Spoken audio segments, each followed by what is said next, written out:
Olá, veja os destaques desta edição. Mesmo com combustível mais barato em 2022, Petrobras registra lucro histórico. Política do governo anterior de não interferir na estatal, aliada à redução de impostos, trouxe números positivos. Governo Lula volta a cobrar impostos federais no combustível. 75% do PIS, CONFINS e CID voltam a ser taxados na gasolina e já tem postos vendendo o produto 50 centavos mais caro. A Associação Catarinense recebe na Justiça autorização para cultivar cannabis com finalidades terapêuticas. O extrato da planta pode trazer benefícios no tratamento de doenças. Conheça o programa Família Acolhedora, que tem inscrições abertas para quem tem interesse em oferecer proteção integral a crianças e adolescentes que precisam de afastamento temporário. Doenças raras, o desafio das famílias que buscam tratamentos não oferecidos pelo SUS. Vamos te mostrar a história do Betinho, que não encontra apoio na rede pública e família tem que desembolsar mais de R$27 mil. E você vai ver ainda. Mobilidade. Acesso norte de Garopaba tem mais uma etapa importante concluída. A Ponte do Siriú. Estrutura com mão dupla e segurança para ciclistas e pedestres amplia a mobilidade entre os municípios da Grande Florianópolis. Essas e outras informações da sua região, do Brasil e do mundo, a partir de agora, no Pix Notícias.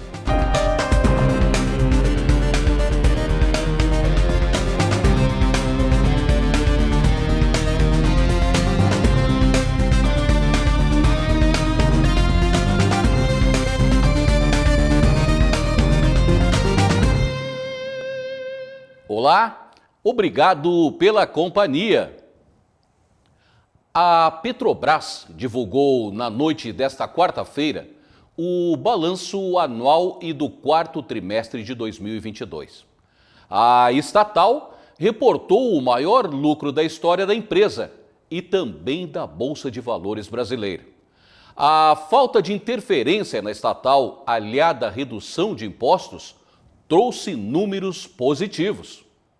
A Petrobras informou na última quarta-feira que teve lucro líquido de mais de 188 bilhões no ano passado, o maior da história da empresa. O resultado ficou 76,6% acima dos 106 bilhões reportados em 2021.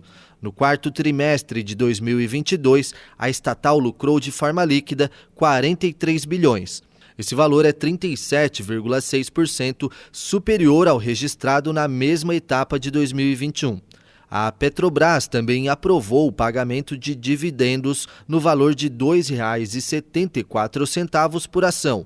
Segundo a companhia, os proventos serão pagos em duas parcelas. O Conselho de Administração da Petroleira sugeriu que os acionistas da companhia avaliem a criação de uma reserva estatutária para reter até 49 centavos por ação ordinária e preferencial do resultado do exercício social de 2022.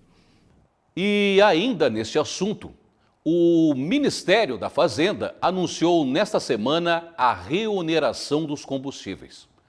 Segundo o órgão, a gasolina subirá mais que o álcool. De acordo com a pasta, o formato do aumento das alíquotas já está sendo discutido. Mas já está certo que a arrecadação será recomposta em mais de 28 bilhões de reais neste ano. O governo federal decidiu nesta semana retornar às onerações federais sobre a gasolina e o etanol. O formato do aumento das alíquotas foi discutido entre o secretário executivo da Fazenda e a diretoria da Petrobras.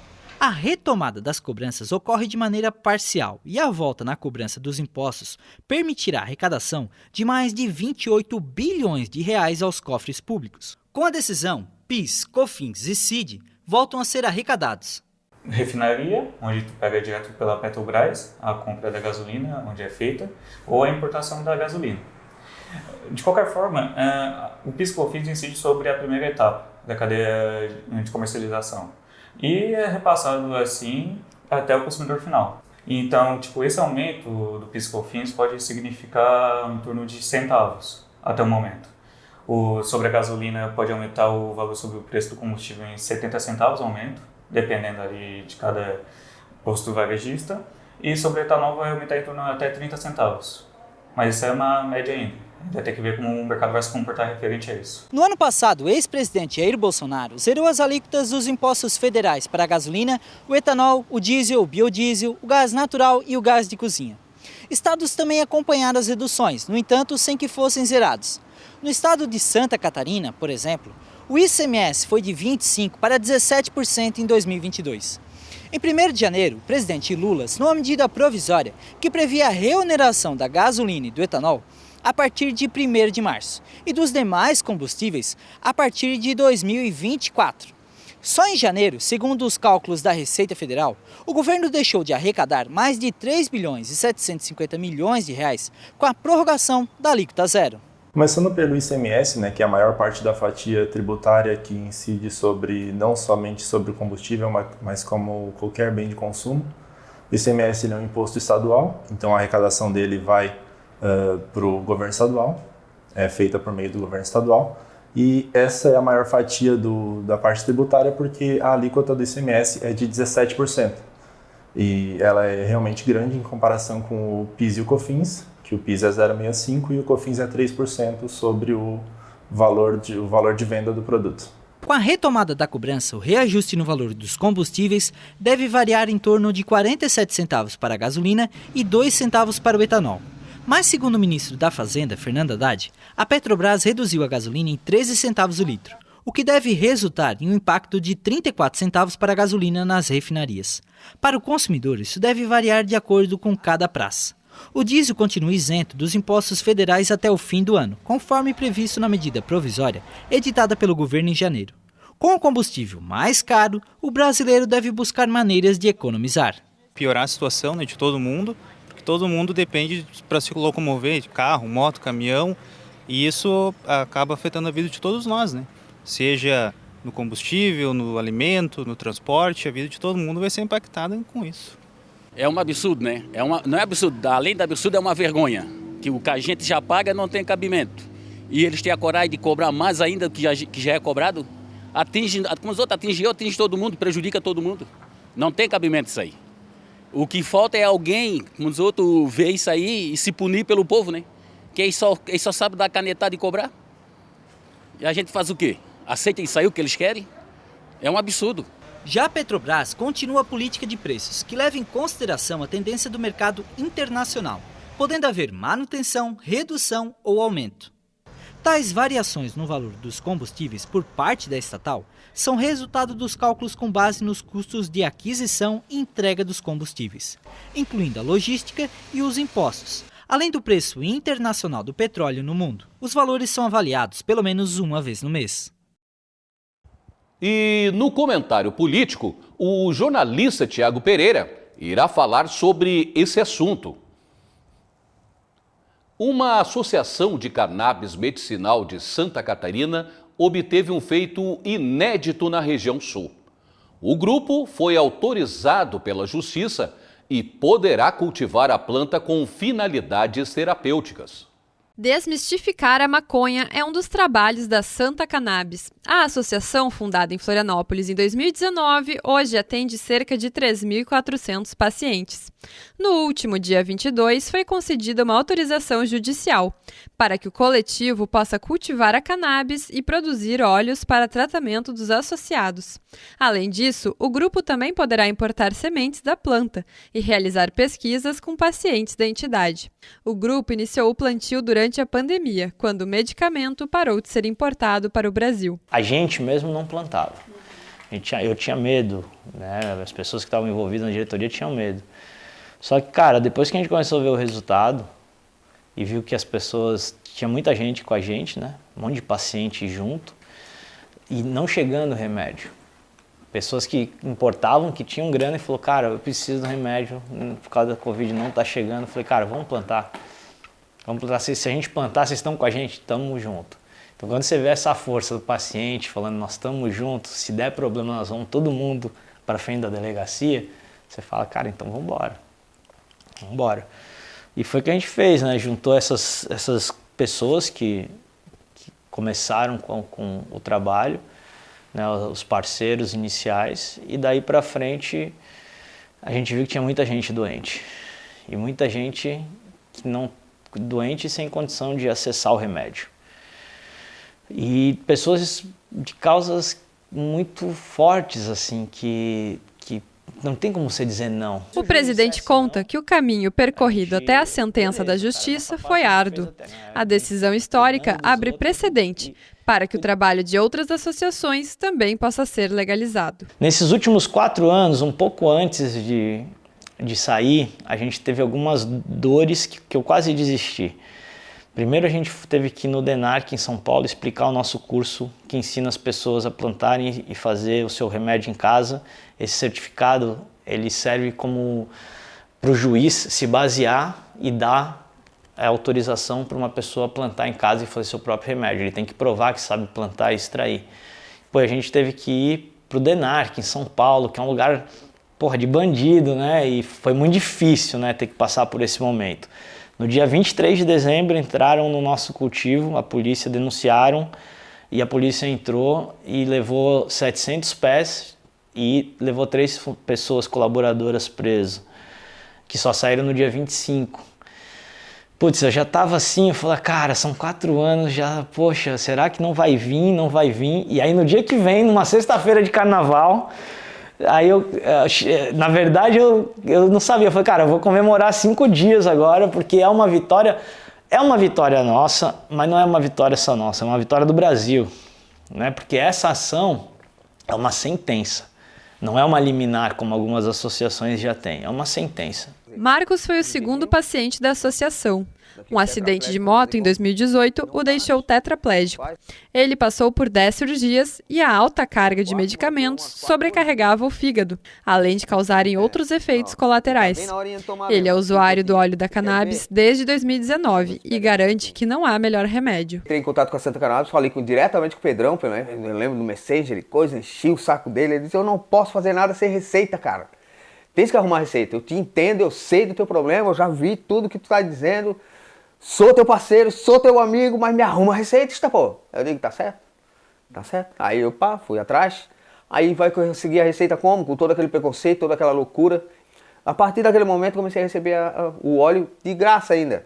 De graça, porque daí eu já entrei no sistema social, porque daí falei pra ele, bicho, tô aposentado aí, como inválido, o meu salário vai todo para aluguel e a minha mulher ainda complementa, tá? E não tem de onde tirar esse dinheirinho aí, cara, mas eu preciso, pelo amor de Deus, me ajuda, né? Vamos junto tentar caminhar, porque eu acho que eu ainda posso, né? Caminhar se der, mesmo, sem fisioterapia, é isso daqui que ela proporciona, um cara que é tetraplégico. A ação aqui de Santa Catarina certamente servirá de respaldo para cerca de 50 associações do país.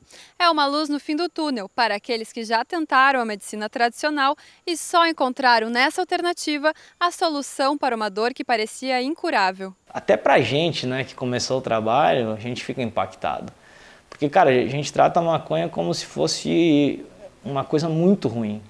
Né? E quando você vê que aquele remédio está trazendo cura, tu buga, tu fala, cara, o que está acontecendo? Isso aqui foi falado a vida inteira, que era ruim, e aí eu dou para minha avó, no meu caso, e minha avó em 3 dias tem uma melhora no Parkinson dela. Em 1 semana a autoestima da minha avó muda, ela quer cortar o cabelo, pintar a unha, ela quer viver a vida de novo. Então é muito impactante. O que nós estamos discutindo é o acesso, é o que a Santa Cannabis está possibilitando para muita gente, né? Poxa, eu, assim, tetraplégico, com a minha esposa trabalhando fora, nós 2 sozinhos, morando de aluguel, quando que eu ia conseguir ter essa qualidade de vida com aqueles remédios todos? Não ia conseguir. Estava provado, já fazia 1 ano e pouco, foi em 2018 o meu acidente. Eu conheci a Santa Cannabis em 2019. A partir do momento, nas primeiras gotas, pronto, acabou-se, eu digo, é o meu remédio. O presidente do Tribunal Superior Eleitoral, Alexandre de Moraes, se reuniu nesta semana com representantes de redes sociais para pedir a colaboração na redução de notícias falsas. Moraes acredita que a desinformação nas redes sociais desencadeou atos como os de 8 de janeiro, quando vândalos invadiram as sedes dos 3 poderes.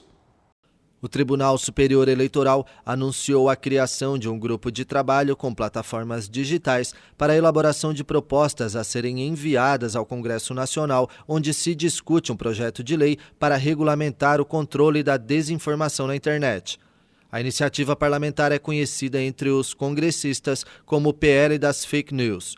Nesta quarta-feira, o presidente do TSE, ministro Alexandre de Moraes, se reuniu na sede do tribunal em Brasília com representantes das plataformas digitais TikTok, Twitter, Meta, Telegram, YouTube, Google e Kawaii. Até hoje tem a declaração de um de vocês que a culpa não foi das redes, tudo, tá? Obviamente a culpa não foi das redes, senão as redes estariam lá na colmeia e na papuda também. Mas as redes foram instrumentalizadas. De acordo com o TSE, a sugestão para a criação do grupo de trabalho conjunto partiu de Moraes, que defendeu a autorregulação e a participação das plataformas na elaboração de qualquer proposta legislativa. Eu não tenho nenhuma dúvida de que, se não for algo construído juntos, e principalmente com mais uma autorregulação, a chance de ser eficiente é muito pequena. Porque vocês têm que mostrar para a gente os melhores caminhos. Durante o encontro, o grupo de plataformas aproveitou para informar o ministro sobre as ações das mídias para impedir a replicação de notícias falsas pela internet, as ações de controle das plataformas e reafirmar o compromisso na construção de iniciativas em conjunto com a Justiça Eleitoral. Nesta semana, o governador Jorginho Melo esteve em Brasília. Em reunião do Fórum Parlamentar, se reuniu com 15 dos 16 deputados federais. Na pauta, a importância da união de esforços na obtenção de recursos federais para obras e serviços em Santa Catarina. Estiveram reunidos em Brasília com o governador Jorginho Melo, deputados e senadores que formam o Fórum Parlamentar Catarinense, na primeira reunião realizada pela atual gestão. Na ocasião, que teve como pauta principal os assuntos considerados prioritários para o estado de Santa Catarina, o governador destacou a importância de uma bancada unida, como forma de somar e agilizar a concordância nos assuntos relacionados ao estado. Então agora nós vamos estabelecer essa forma de atuarmos juntos, nos reunindo aqui e nos reunindo em Santa Catarina, independentemente de partido ou ideologia, para ajudar a resolver as questões mais importantes de Santa Catarina. Jorginho Melo destacou a importância dos investimentos por parte do governo federal em Santa Catarina, especialmente no setor da infraestrutura para a conclusão de obras em rodovias federais, duplicações de estradas e infraestrutura em aeroportos regionais. As demandas recorrentes de muitos anos, a gente sempre está andando em círculo, para terminar nossas obras de infraestrutura, principalmente estradas. Então eu estou me somando, vim ao encontro da bancada, pedir a nossa coordenadora para ter essa reunião, porque é o único caminho para que a gente consiga ir avançando e resolvendo, mesmo com dificuldade. À primeira vista, parece uma casa humilde como tantas outras nas favelas do Brasil. Mas este barraco de 66 metros quadrados, com tijolos aparentes, foi reconhecido como a Casa do Ano em um prêmio internacional de arquitetura. Favela Aglomerado da Serra, Belo Horizonte, Minas Gerais. No meio de casas populares, um barraco de 66 metros quadrados com tijolos aparentes foi reconhecido esta semana como a Casa do Ano em um prêmio internacional de arquitetura.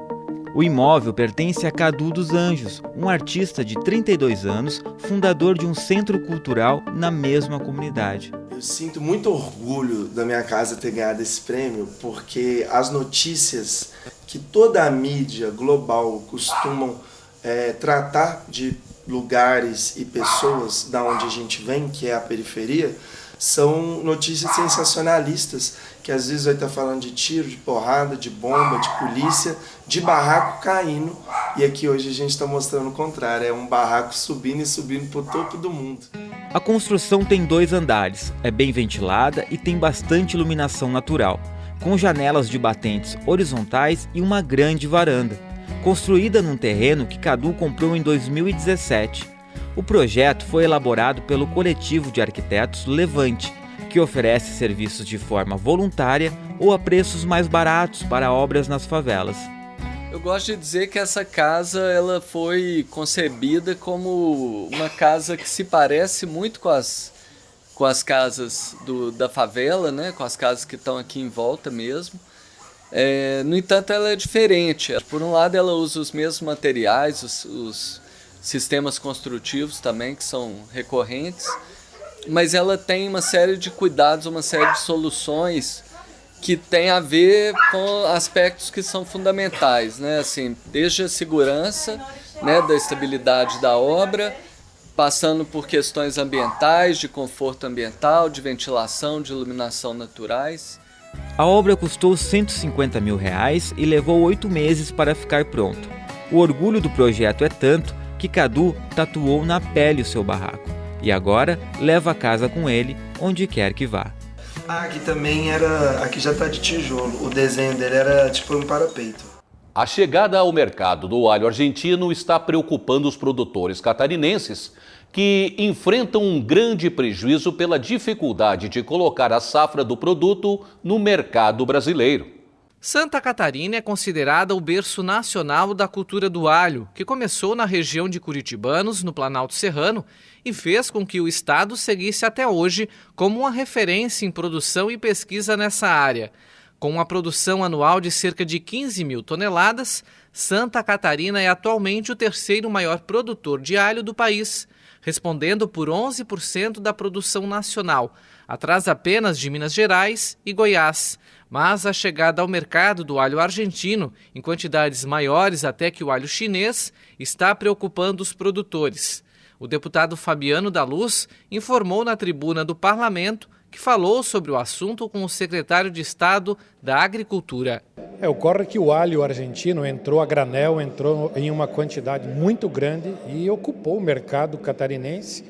E agora que o nosso produtor colheu a sua safra, quando foi colocar no mercado, já não tinha mais tanto mercado para receber o produto. Então, em favorecimento do alho argentino, nós acabamos prejudicando o alho catarinense. Hoje o produtor está enfrentando um grande prejuízo com relação a isso, justamente pela dificuldade de colocar o alho catarinense no mercado hoje, em função de já o alho argentino ter tomado a conta do mercado. O que nós precisamos agora? Nós conversamos com o secretário da Agricultura, Valdir Colato, para que ele também intervenha nesta situação e, se precisar, vamos até o governo federal e ver o que precisa fazer ou o que é que aconteceu para que o alho argentino entrasse da forma como ele entrou e que acabou prejudicando tanto o nosso produtor.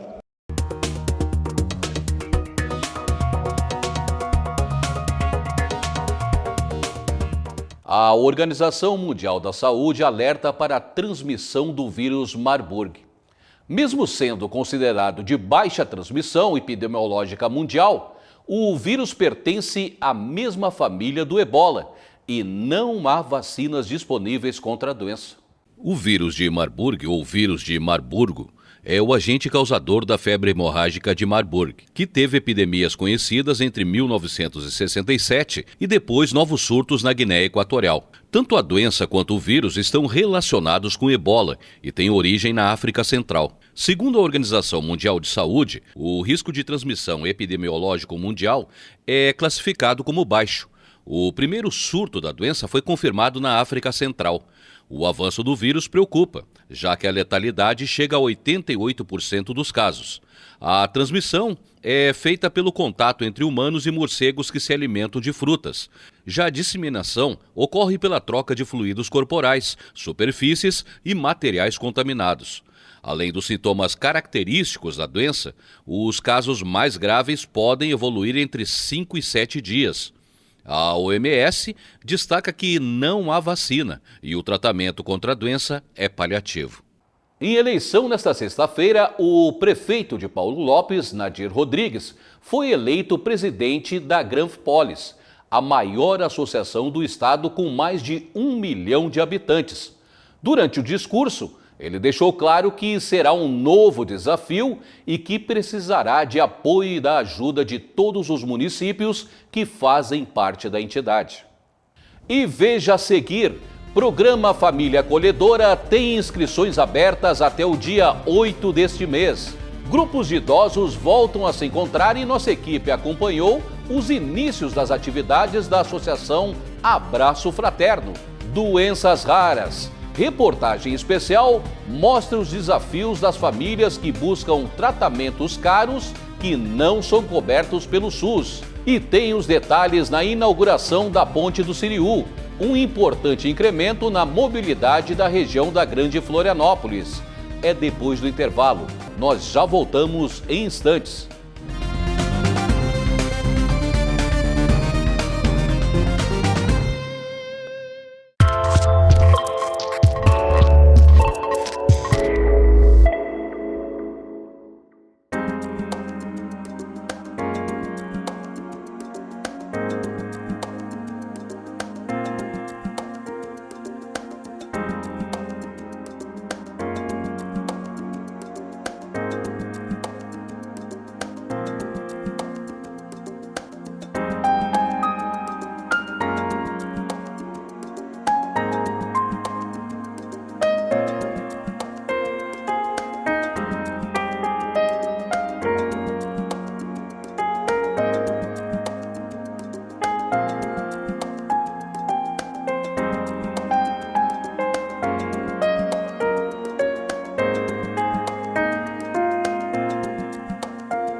O serviço que acolhe crianças e adolescentes em situação de risco está com inscrições abertas. Interessados em participar do programa devem se inscrever até o dia 8 de março. Crianças e adolescentes que precisam ser afastados de suas famílias biológicas temporariamente podem ser amparados através do projeto Família Acolhedora. O serviço consiste em selecionar e capacitar famílias interessadas em receber esses menores em casa de forma transitória. São permitidos responsáveis com idade entre 21 e 65 anos, sem restrições de gênero, estado civil ou orientação sexual. Quem quiser participar não pode estar inscrito no Cadastro Nacional de Adoção. Esse projeto ele tem uma importância muito grande da família acolhedora dentro da assistência social, devido à complexidade que a gente tem dentro do município junto a esse setor. Então, trabalhando a partir de dezembro do ano passado em diante, dentro da assistência, entramos em contato com o setor da família acolhedora e dessa forma a gente pensou em buscar esse projeto e assim a gente lançou ele agora dia 9 de fevereiro para estar trazendo novas famílias a serem acolhedoras. São variáveis os motivos que levam ao afastamento dos menores e também o tempo com as famílias acolhedoras. Um subsídio financeiro, além de acompanhamento psicológico, é oferecido a quem acolhe. A assistente social explica o processo para participar do projeto. Quando a pessoa está interessada, ela nos procura, a gente faz uma entrevista, a gente faz uma juntada de documentos, depois essa família passa por um processo de capacitação e depois ela recebe um parecer psicossocial, dizendo se ela está apta ou não para acolher e também a faixa etária que ela vai poder acolher.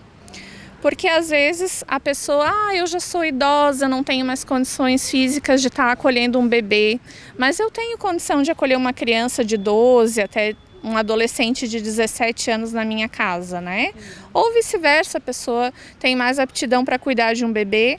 Então, ao final dessa capacitação, a gente traça aí um perfil e essa família fica no nosso banco de dados e toda vez que surge uma vulnerabilidade, um acolhimento, a gente aciona essa família. Muitos interessados acabam se sentindo inseguros e não participando do programa. Mas a psicóloga comenta que há muitos benefícios em experienciar esse processo, principalmente no que se refere a dar e receber amor. Tem também um requisito essencial que é ter disponibilidade de dar afeto, né? De dar carinho, de se entregar para essa experiência também, porque é algo que é extremamente necessário para o desenvolvimento da criança ou do adolescente e acho que é o que mais precisa, assim, tá disponível. Então muitas pessoas também ficam preocupadas, né? Mas eu vou me apegar e como é que vai ser quando essa criança for embora? Visto que o acolhimento é temporário, né? Também precisa entender isso, que ele vai ser provisório, uma hora ele vai acabar. Mas uma coisa que a gente sempre trabalha, para isso que servem as nossas capacitações também, né? Que vem antes do acolhimento e o acompanhamento, é que a gente não deixaria de conviver com as pessoas que a gente ama, porque a gente vai perdê-las, né? E a gente sabe que isso vai acontecer. Então, por uma lógica de vida, por exemplo, a gente sabe que vai perder os nossos avós, mas a gente não deixaria de ter momentos bons com eles, né? De viver tudo, receber todo o amor, por saber que vai perder eles em algum momento. Então, precisa ter muito afeto e acreditar também que vai ter o apoio de pessoas para lidar com essa perda, né? Diferente de outras perdas que a gente tem na vida, que às vezes chegam do nada, essa é uma perda planejada, né? De uma forma ou de outra, então dá para se preparar para isso, para ter o apoio necessário também e para ter a consciência tranquila de que fez o que pôde durante aquele momento. Quem quiser participar do programa tem até o dia 8 de março para se inscrever, da 1 até as 5 horas da tarde, na sede do Serviço de Família Acolhedora, no centro de Garopaba. O enviado especial para o clima dos Estados Unidos, John Kerry, garantiu nesta semana em Brasília que a luta contra a destruição da Amazônia deve acontecer a nível global. Ele reiterou que Washington contribuirá economicamente, mas não anunciou o valor. O enviado especial para o clima dos Estados Unidos, John Kerry, afirmou que a luta contra a destruição da Amazônia deve ocorrer em âmbito global. Kerry garantiu que Washington contribuirá economicamente, mas não anunciou o valor. Estamos empenhados em trabalhar com o Fundo Amazônia, estamos empenhados em trabalhar com outras entidades, estamos empenhados em trabalhar bilateralmente em diferentes coisas, ciência, desenvolvimento, pesquisa, novos produtos, novas possibilidades. E celebramos que os Estados Unidos também esteja imbuído desse propósito, mas reconhecemos que o Fundo Amazônia é um dos instrumentos para a cooperação. Existem outros instrumentos multilaterais que podem ajudar. Questionado por um jornalista sobre o montante da contribuição, Kerry falou sobre negociações em curso no Congresso norte-americano. Segundo ele, há um projeto de lei no Senado com o objetivo de arrecadar 4,5 bilhões de dólares e outro na Câmara de 9 bilhões de dólares. As autoridades intensificaram esta semana o combate ao garimpo ilegal na terra indígena Yanomami. Muitos mineradores clandestinos de ouro, acusados de provocar uma crise humanitária, resistem a deixar a região. Em operação federal na terra indígena Yanomami, autoridades nacionais intensificaram nesta semana a luta contra a mineração ilegal. Agentes do IBAMA atearam fogo em acampamentos usados por mineiros para explorar a área. Os criminosos montaram uma estrutura com quartos, cozinha e banheiros improvisados, incluindo fogão a gás, muitos mantimentos e combustível. Vai começar a atingir essas frentes, neutralizar essas frentes aqui no interior. A gente agiu, estabeleceu as bases de controle para frear o suprimento logístico das atividades legais nas calhas dos dois principais rios. E agora a gente começa uma próxima fase da operação, que é atacar essas frentes de garimpo, desestruturar, neutralizar essas frentes de garimpo nos locais mais profundos da terra indígena, né? Ao avistarem os helicópteros, os garimpeiros fugiram para a floresta. Deixaram para trás sacos cheios de cassiterita, dióxido de estanho, apelidado de ouro negro. Um deles não conseguiu escapar e foi preso no local. O garimpo não acaba nunca, não tem Lula, não tem Bolsonaro, não tem ninguém que acabe o garimpo no mundo. O garimpo não vai acabar, porque o garimpo é uma febre, tu vai pro garimpo uma vez, você não consegue sair mais não. Vício? É um vício, Ganha 5 mil reais por semana aqui, onde é que na rua você ganha isso, ó? Muita diarreia, vomitou. Eu não tenho saúde aqui. Nem saúde, nem ajuda. Não. O governo federal decretou emergência sanitária no final de janeiro e autorizou uma operação conjunta com as Forças Armadas e outras instituições para expulsar os invasores da maior terra indígena do país, na fronteira com a Venezuela. O ministro da Justiça e Segurança Pública, Flávio Dino, disse nessa semana que cerca de 1.000 garimpeiros estão relutantes em sair. Banco Central do Brasil diz que há mais de 6 bilhões de reais a serem recebidos. A consulta ao sistema de valores a receber foi reaberta na última terça-feira. Um relatório do Banco Central mostra que há mais de 3 bilhões de reais parados em bancos, aguardando o saque dos beneficiários. De acordo com a entidade, o valor se refere a contas correntes ou poupanças encerradas ainda com saldos disponíveis. Mais de 28 milhões de pessoas têm recursos a receber dos bancos, sendo que cerca de 60% dos beneficiários têm até R$10 para serem sacados. Administradoras de consórcio ocupam o segundo lugar entre as instituições com maior quantia a ser resgatada. Mais de 2 bilhões de reais estão disponíveis para saque e o valor é referente a recursos não procurados de grupos de consórcios já encerrados. Para conferir se há algum saldo pendente, basta consultar o sistema de valores a receber no site do Banco Central do Brasil. Nos próximos dias 10 e 11 de março, será realizado o primeiro Festival de Forró da Praia do Rosa, em Imbituba. Serão 27 horas de forró pé de serra, com a participação de 9 bandas e 5 DJs. Quem traz mais informações é o repórter Vinícius Pacheco. É isso mesmo, Marcelo. Estamos aqui onde vai ocorrer o primeiro festival de forró pé de serra do Rosa, e quem vai falar um pouquinho mais pra gente de como vai funcionar todo esse evento é a Alice, que é a organizadora do evento. Olá, Alice, fale pra gente como que vai funcionar esse evento, quais serão os dias, como que vai ocorrer aqui. Vai ser dia 10 e 11 de março, tá? São 2 dias consecutivos assim de muito forró. Sexta-feira, dia 10, começa às 7 da noite, vai até às 5 da manhã com baile aqui no Mar del Rosa. Depois, às 10 da manhã do dia 11, vamos para a praia, curtir um forró até às 5 da tarde, com uma banda e 3 DJs lá. Acabou lá, vem para cá de novo, vamos ter workshops aqui, e daí depois temos o baile de novo até às 5 da manhã. Vão tocar 9 bandas e 3 DJs aqui no Mar del Rosa.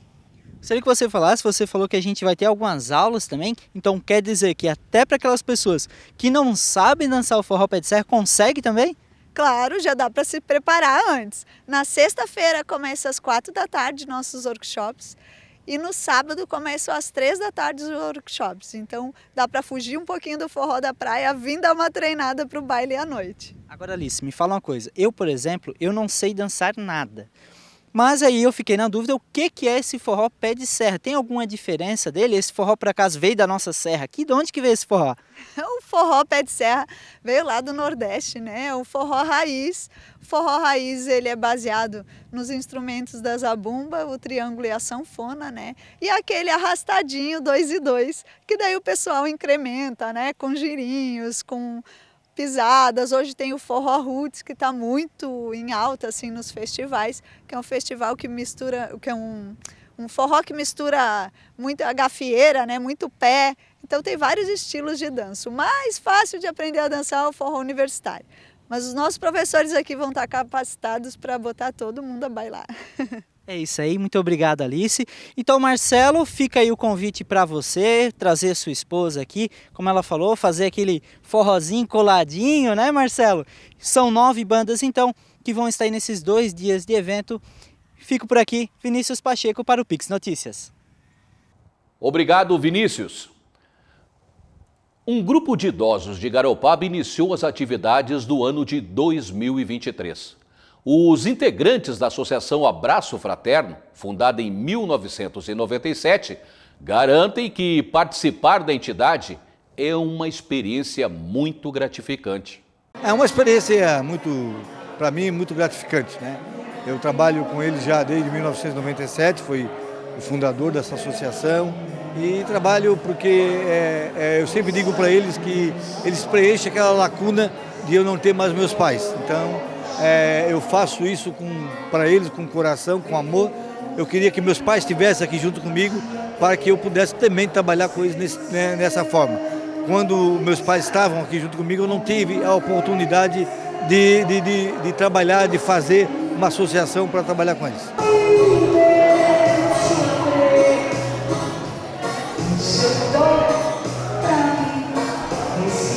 A associação começou, já tem 25 anos. Depois de um ano eu entrei, então estou 24 anos no grupo, né? Mas assim, eu fui chamando e vindo, e a gente foi começando.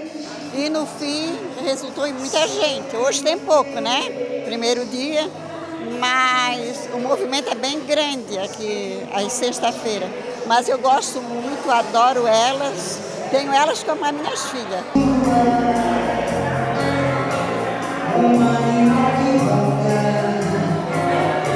A nossa associação aqui, ela é uma associação que agrega os idosos da cidade, né? Quem quiser participar, é só chegar aqui, participar da reunião, ver se realmente é aquilo que ele quer fazer. Aí depois a gente coloca ele como sócio, vai pagar uma mensalidade, a gente de vez em quando faz viagens, né?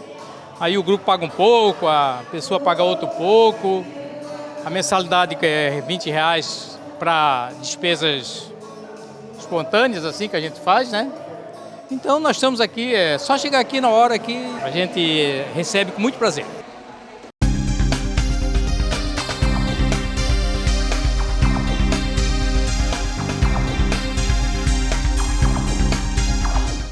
E chegou o momento do comentário político.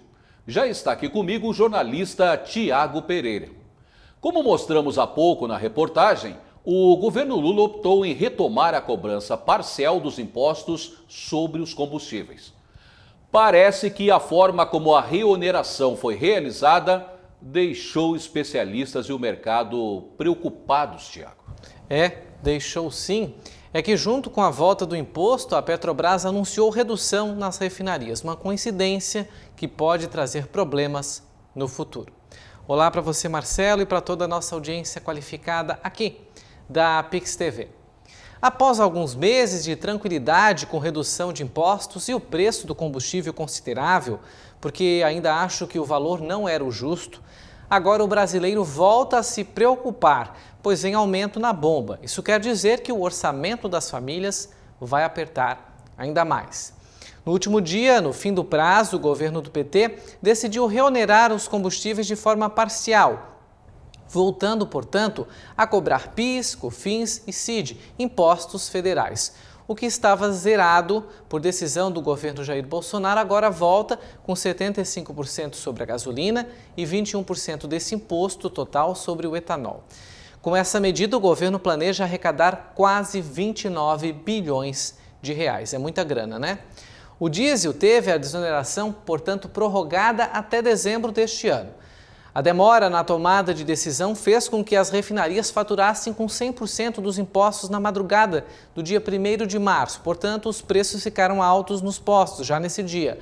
Coincidentemente, no mesmo anúncio, o governo e Petrobras informaram que a gasolina baixaria 13 centavos.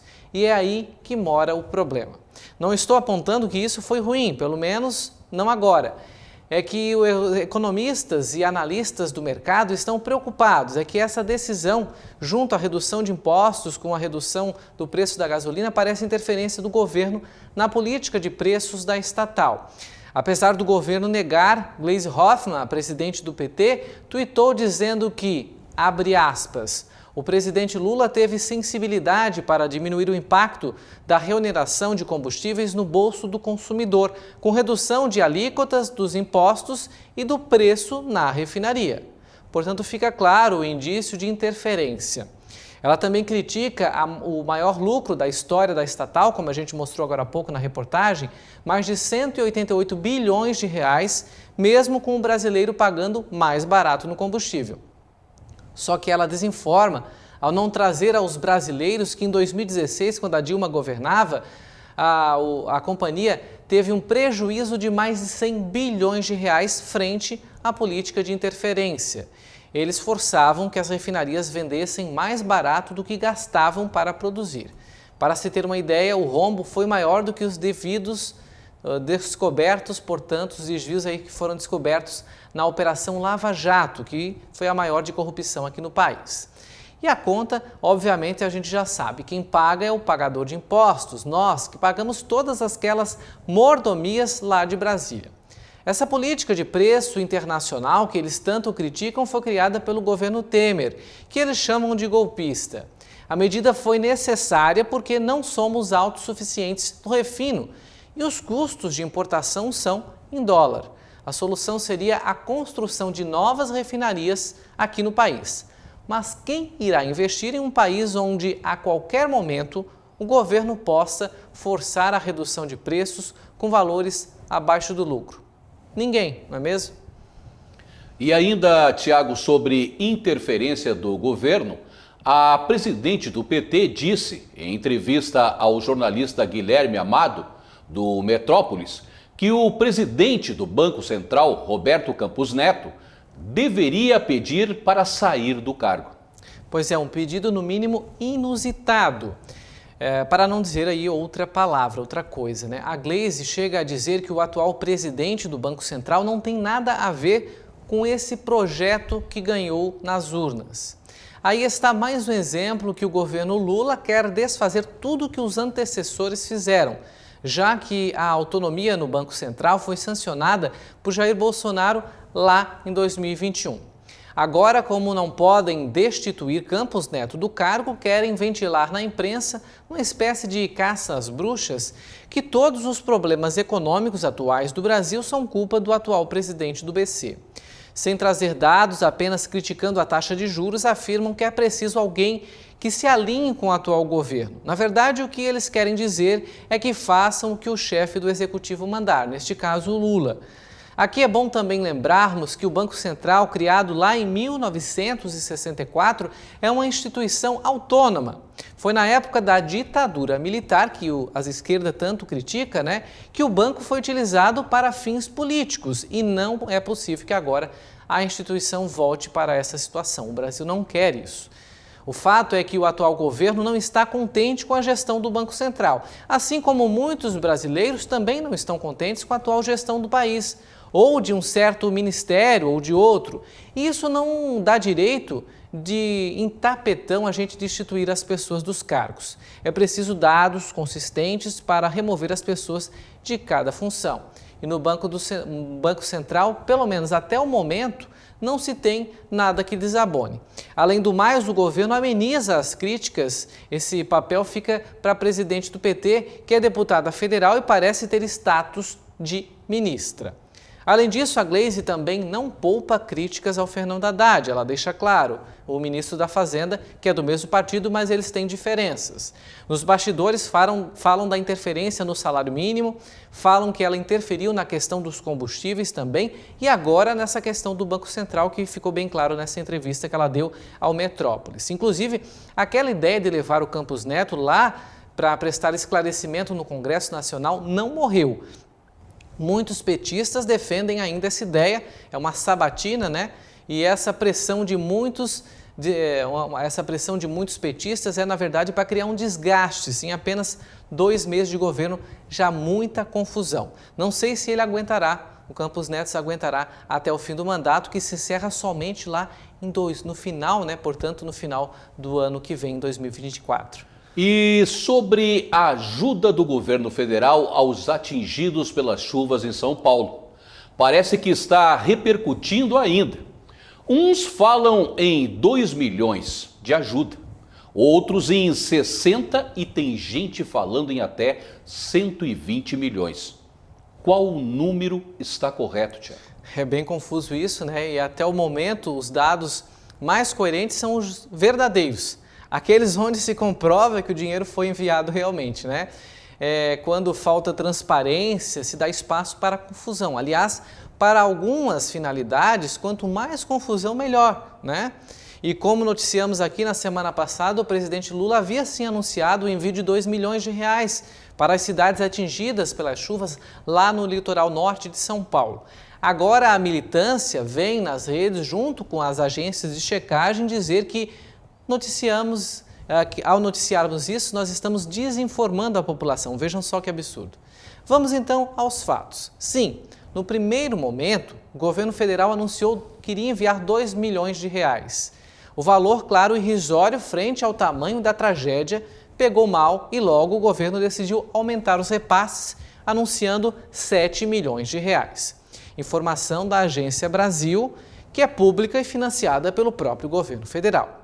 Já o site do PT anuncia 120 milhões de reais em repasse. No entanto, não detalha, apenas cita o Ministério da Integração Regional, que destinou 60 milhões de reais. Essa informação tem em todos os sites, os principais sites de notícias. O restante que o site do PT cita, a gente não encontra, inclusive não está no portal da Transparência. O restante, praticamente a metade, não é citado. Em entrevista ao site UOL, o ministro da Integração e Desenvolvimento Regional, Valdez Góes, informou que apenas nessa semana, que o governo iria, portanto, enviar 60 milhões para os atingidos. Na mídia de esquerda, os 120 já são dados como certos, mas ao que parece é uma estimativa, não a realidade, ou seja, o dinheiro não foi ainda. Se vai, a gente espera que vá, né? Eu trago esses dados, portanto, para que vocês pensem comigo, né? Vocês estão vendo como é grave e ao mesmo tempo subjetivo julgar o que é ou o que não é desinformação? Sim, porque com essas informações que eu trouxe agora, nós podemos afirmar aqui que o próprio site do PT está desinformando. É aquela velha história, né, que a gente já sabe muito bem. 2 pesos, 2 medidas. E eu acrescento a matéria que a gente divulgou há pouco sobre essa questão do TSE de querer trazer tribunais, né, junto com as big techs, as mídias digitais ou redes sociais, né, para que julguem ou censurem ou bloqueiem informação e desinformação. Nesse caso, portanto, se uma informação dessa fosse replicada a uma rede e essa política do Alexandre de Moraes já tivesse em vigor, essa notícia do site do PT não seria impulsionada, não seria divulgada. Não é nem impulsionamento, é até mesmo de forma orgânica, né, que o TSE quer. Aliás, o TSE está já patrulhando momento fora de processo eleitoral. Cabe ao TSE julgar as ações, né, durante o processo eleitoral. Acho que é muito precoce, muito cedo. A próxima eleição presidencial vai ser somente daqui a 4 anos. Então vejam o alerta que a gente traz sobre esse risco que é interpretar o que é ou não. Fake news é notícia falsa, não tem fato, não tem argumento, ela não existe. Mas agora a notícia que foi dada e foi divulgada, depois tentarem trazer outras informações que são a posterior, para descaracterizar aquelas que foram anunciadas que são verdadeiras, isso sim é um crime de informação. Por hoje é só, volto na próxima semana. Obrigado, Tiago. E nessa semana foi celebrado o Dia Internacional das Doenças Raras. A data reforça a importância em pesquisas e investimento por parte do poder público e qualificação dos profissionais da saúde para tratar estas enfermidades. No dia 28 de fevereiro foi comemorado o Dia Internacional das Doenças Raras. Tradicionalmente, a data é celebrada no último dia do mês de fevereiro. O dia serve para sensibilizar governantes, profissionais de saúde e a população sobre a existência e os cuidados sobre essas doenças, além de levar conhecimento e buscar apoio aos pacientes. A representação dessa data tem como objetivo incentivar as pesquisas para o melhor tratamento, principalmente de quem mais precisa do poder público. Os grandes desafios do poder público é realmente a gente dar o atendimento adequado a esta população. E o atendimento adequado vem desde o diagnóstico precoce, por isso é muito importante, numa unidade básica de saúde, a equipe de saúde perceber que ali pode ter um paciente com doença rara, quando aquele paciente está tendo dificuldade do diagnóstico, porque as dificuldades das pessoas com doenças raras vão desde o diagnóstico até o tratamento, porque normalmente os tratamentos eles são mais complexos e mais caros. É considerado doença rara quando afeta 65 pessoas para cada 100 mil habitantes, ou seja, 1,3 pessoas para cada 2 mil. Segundo a OMS, no mundo a estimativa é que existam de 6 a 8 mil doenças com essas características. Em todo o globo, mais de 300 milhões de pessoas são acometidas com essas enfermidades. Só no Brasil, esse número pode passar de 13 milhões. Para o tratamento, muitas delas enfrentam dificuldades, seja pelos altos valores dos medicamentos ou por poucos profissionais capacitados. Basta a gente olhar, para nossas crianças com AME, que é atrofia muscular espinhal, a medicação, a última inclusive, que depois de uma grande luta nós conseguimos que o Ministério padronizasse, que é a terapia genética para essas crianças, a dose do medicamento, que é uma dose única, que deve ser aplicado até 6 meses de idade, por isso que é muito importante a gente ter o diagnóstico antes desse período. Ela custa 6 milhões de reais. Ela já chegou a custar 11 milhões de reais um tratamento. Em 2019, a gente já conseguiu uma outra medicação para quem tem atrofia muscular espinhal, que também é um tratamento caro, com 4 aplicações ano, a criança tendo que se deslocar, mas da cidade sede onde ela mora até o centro de aplicação, mas nós temos conseguido avançar. Entre as doenças raras estão a deficiência de hormônio do crescimento, falciforme, acromegalia, artrite reativa, fibrose cística, síndrome de Turner e outras milhares de enfermidades. Grande parte delas são crônicas, progressivas e incapacitantes, o que pode reduzir a expectativa e a qualidade de vida da pessoa. Por isso, a importância em dar a devida atenção para cada caso. Em Santa Catarina, existe apenas um centro de tratamento de pessoas com doenças raras, o Hospital Joana de Guzmão, dificultando o tratamento dos pacientes e as rotinas das famílias. Dificulta que quem está no extremo oeste de Santa Catarina demora muitas horas ou tem que se deslocar várias vezes por mês para fazer o tratamento em Florianópolis, no Hospital Infantil. Então, nós temos que ter centros de tratamento qualificados de doenças raras em algumas regiões do estado de Santa Catarina. Nós não podemos ficar, essa é uma meta que nós temos como propósito aqui na Secretaria de Estado da Saúde, com um único centro na capital do estado, porque a gente precisa encurtar distâncias e aliviar o sofrimento, inclusive nas longas viagens, para virem até Florianópolis receber o seu tratamento. Essa dificuldade não afeta só pessoas com doenças raras e as famílias delas. Outras condições de saúde também enfrentam dificuldade para trazer um tratamento melhor para quem precisa. O Betinho tem 2 anos e meio e, devido a complicações no nascimento, teve paralisia cerebral, que é um conjunto de danos às partes do cérebro que controlam os movimentos musculares. A paralisia é uma deficiência e não a doença. Embora não tenha cura, os devidos tratamentos podem ajudar as crianças a alcançarem o seu potencial máximo.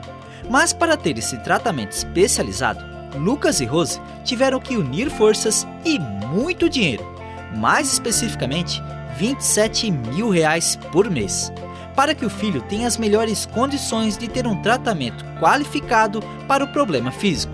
A gente tem trabalhado bastante em relação a doações, né? A gente tem recebido bastante doações, a gente tem buscado as redes sociais para tentar abranger o máximo de pessoas possíveis, né? A gente teve shows aqui em Garopaba, além da rifa que a gente fez, né? De uma novilha que a gente ganhou do Vânio, terraplanagem, né? E essa rifa foi o que deu mais retorno, né? A gente conseguiu aí quase 2 meses de tratamento para ele. E hoje seria o que a gente fez, né? A gente está já começando a trabalhar para o próximo evento, que será um bingo, né? No dia 30 de abril, a princípio. E para que a gente consiga aí buscar todos os meses um tratamento, o tratamento dele, né? Porque todos os meses é uma grande luta aí de valores, né? Porque são R$27 mil mensais, então todos os meses é uma longa luta para a gente conseguir ir lá pagar aquele tratamento que a gente está vendo uma grande evolução, né? Anteriormente, ele fazia fisioterapia apenas na PAI. Por o tempo ser curto, Lucas e Rose perceberam que o filho estava regredindo fisicamente e resolveram procurar ajuda. Levaram Betinho a uma clínica especializada nesse tipo de tratamento.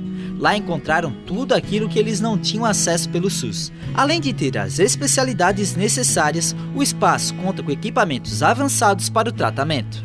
Hoje nós sentimos um retorno que o Roberto hoje está ganhando bem a questão do pescoço ali. Ele era muito a cabeça caída assim. A questão dos bracinhos também. Tu vê um retorno, um diferencial nele, né? E a clínica lá é especializada porque eu notei que eles buscam muita atualização. E hoje ele precisa disso porque senão é qualidade de vida para ele, né? Senão ele vai atrofiar, daqui a pouco vai virar cadeirante e tal. E quando cada vez mais tarde, cada vez pior. A idade de formação dele é até os 4 anos de idade, né? Então, por isso essa corrida contra o tempo agora, né? Ele até continua na PAI ainda hoje, né? Só que, claro, meia hora de fisioterapia por semana. Ele já estava atrofiando o pezinho. Ele estava perdendo o movimento do pezinho. Além, ele já é assim, né? Estava se tornando assim, virando uma órtese. Talvez a órtese ficou errada e devidamente essa órtese veio do CCR, que é o Centro Catarinense de Reabilitação. Tá ficando com desvio no ombro. Tem esse ombrinho da frente já tá vindo para frente. E a coluninha tá atrofiando também. Tá vindo para frente. Por isso nós estamos dando essa procura na clínica. Estudos apontam que a paralisia cerebral afeta 1 a 2 bebês para cada 1000 que nascem. Destes, 15 de cada 100 prematuros, que foi o caso do Betinho. As dificuldades são grandes, fazendo com que a família mude toda a rotina de vida. Mas com determinação e apoio, eles não desistem de continuar lutando diariamente para dar o melhor tratamento. Só que para manter esse acompanhamento tem um preço, R$27 mil. Valor que a família não tem. Enquanto isso, lutam todos os meses até, quem sabe, um dia o poder público consiga entregar um atendimento qualificado, beneficiando Betinho e tantos outros pequenos. O Estado tem a política de oxigenoterapia domiciliar. O Estado tem a política do fornecimento de cadeiras de rodas, né? Porque em alguns casos a lesão permite que sentem, em outros casos o paciente fica acamado mesmo, né? Dependendo de uma fisioterapia domiciliar, dependendo de aspirações. Então, esses materiais, eles também são disponibilizados pelo poder público, quando tem que fazer uma aspiração de secreção ou uma sondagem vesical. Então, depende muito do quadro clínico de cada paciente. Algumas famílias chegam a ter nos seus domicílios uma verdadeira UTI montada num quarto daquele domicílio para poder assistir o seu familiar em casa, para que ele não fique dentro de uma unidade hospitalar. Seja evento, seja por doações, seja, enfim, a gente vai conseguir, eu não tenho dúvida, né? Deus em primeiro lugar, e Ele, né, já me deu o objetivo, já disse que vou conseguir, e a gente só vai na luta, né? Quando a gente não conseguir algo, né, na justiça, a gente vai lutando, né, até a gente conseguir terminar o tratamento dele, se Deus quiser. Quem mais condições de Roberto, acho que tem mais em setor público, mais forçar mais para poder ir fazer, porque hoje, Roberto, nós fomos na CCR, que é o mais próximo que o Estado pode atender, eles disseram que não pode atender porque ele já faz a APAE. Putz, e a gente fica no meio fazendo o quê? Daí fica o poder público no meio dos agentes, os réus mortais, no meio, acaba se procurando judicialmente para poder fazer, né? Acho que falta um pouco de interesse também, porque dinheiro o Estado tem.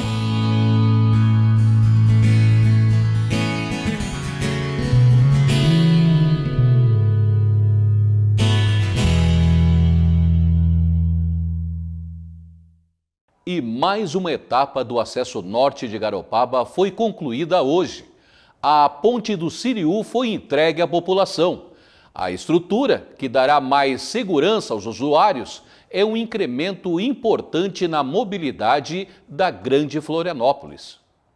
Olá Marcelo, olá para você que acompanha o Pix Notícias. Estamos aqui na ponte do Siriú, inaugurada nesse sábado, a ponte que traz uma solução para um problema antigo. Afinal de contas, a antiga ponte tinha acesso apenas a um carro por vez. E quem vai trazer mais informações para a gente é o prefeito Júnior. Vou pedir para ele se aproximar. Bem-vindo, prefeito. Prefeito, eu gostaria que você falasse a importância de uma obra como essa para a mobilidade da cidade, para os garopabenses e também para a cidade vizinha aqui, Paulo Lopes, que também tem acesso a essa ponte pelo acesso norte. Vinícius, muito obrigado pela cobertura, né? Realmente é uma alegria muito grande nesse momento estar inaugurando essa ponte. É uma coisa que há muito tempo essa comunidade já pedia. Então é a questão do deslocamento, a mobilidade do norte com essa ponte está a tendência a melhorar bastante. Essa é uma sequência de obras, quando ela foi assinada, né, a ordem de serviço, foi assinada também a ordem de serviço para outras obras aqui de Garopaba, então é uma sequência de obras que vão facilitando o serviço para Garopaba. Essa era uma das que tinha a maior parte do recursos, né? Eu gostaria que você falasse um pouco sobre o investimento dessa obra. Na verdade, as outras obras dos bairros é do Plano 1000. Essa é uma transferência especial de 4 milhões de reais do governador Moisés, na época, né? E o restante foi feito pelo município de quase 1 milhão de reais. Essa ponte chegou a quase 5 milhões de reais de custo de investimento, que são também nesse leque de 23 milhões de todas as obras que a gente está fazendo nesse montante. Inaugurada a ponte nova, mas a ponte antiga continua de pé ainda. Gostaria que você falasse se ela vai ter alguma reforma nela, qual vai ser o uso da ponte antiga? Ela passa agora por um projeto de restauração para que ela pode ficar para o pescador, para a caminhada, para o passeio de ciclista. Todo o trânsito ali agora é só para pedestres e ciclistas. Muito obrigado, Júnior, obrigado pela colaboração. É isso, Marcelo. Voltamos com o estúdio Vinícius Pacheco para o Pix Notícias. Obrigado, Vinícius, mais uma vez pelas informações. E esta edição do Pix Notícias fica por aqui. A edição completa você pode rever no nosso site pixtv.com.br.